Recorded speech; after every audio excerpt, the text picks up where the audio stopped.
ಅಖಿಲ ಭಾರತ ಸಂಗೀತ ನೃತ್ಯ ಕಲಾವಿದರ ಒಕ್ಕೂಟ, ಅಖಿಲ ಭಾರತೀಯ ಸಂಗೀತ ನೃತ್ಯ ಕಲಾಕಾರ ಸಂಘ, ಹಾಗೆ all India music dance artist association ಇದರ ಕಡೆಯಿಂದ ಇಂದು ಮತ್ತು ನಿನ್ನೆ ಫೆಬ್ರವರಿ 7 ಅಯೋಧ್ಯೆ ಶ್ರೀ ಭಗವಾನ್ ಬಾಲರಾಮ ಮಂದಿರದಲ್ಲಿ, ಅದೇ ರೀತಿ ಇವತ್ತು ಫೆಬ್ರವರಿ 8 ಒಕ್ಕೂಟದ ಕಡೆಯಿಂದ ಇವತ್ತು ಕಾಶಿ ವಿಶ್ವನಾಥ ಮಂದಿರದಲ್ಲಿ ಅಖಿಲ ಭಾರತ ಸಂಗೀತ ನೃತ್ಯ ಕಲಾವಿದರ ಒಕ್ಕೂಟದ ವತಿಯಿಂದ ಸಂಗೀತ ಕಾರ್ಯಕ್ರಮಗಳು ಈಗಾಗಲೇ ಪ್ರಾರಂಭ ಆಗಿದೆ.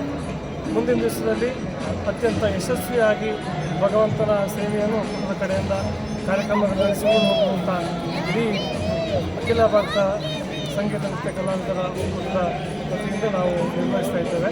ಈ ಸಂದರ್ಭದಲ್ಲಿ ಈ ಕಾರ್ಯಕ್ರಮವನ್ನು ನಡೆಸಿಕೊಟ್ಟಂಥ ಮೈಸೂರು ಸಂಜೀವ್ ಮತ್ತು ಬಳಗದವರಿಗೆ ಪ್ರೀತಿಪೂರ್ವಕವಾದಂಥ ಧನ್ಯವಾದಗಳನ್ನು ಈ ಸಂದರ್ಭದಲ್ಲಿ ಹೇಳ್ತಾ, ಮುಂದಿನ ಕಾರ್ಯಕ್ರಮಗಳನ್ನು ಕಲಾವಿದರು ಯಶಸ್ವಿಯಾಗಿ ನಡೆಸಿಕೊಡಬೇಕು ಅಂತ ಈ ಸಂದರ್ಭದಲ್ಲಿ ಪ್ರೀತಿಪೂರ್ವಕವಾಗಿ ಕೇಳಿಕೊಳ್ತಾ ಇದ್ದೀನಿ. ನಮಸ್ಕಾರ. ಜೈ ಭೋಲೆನಾಥ್.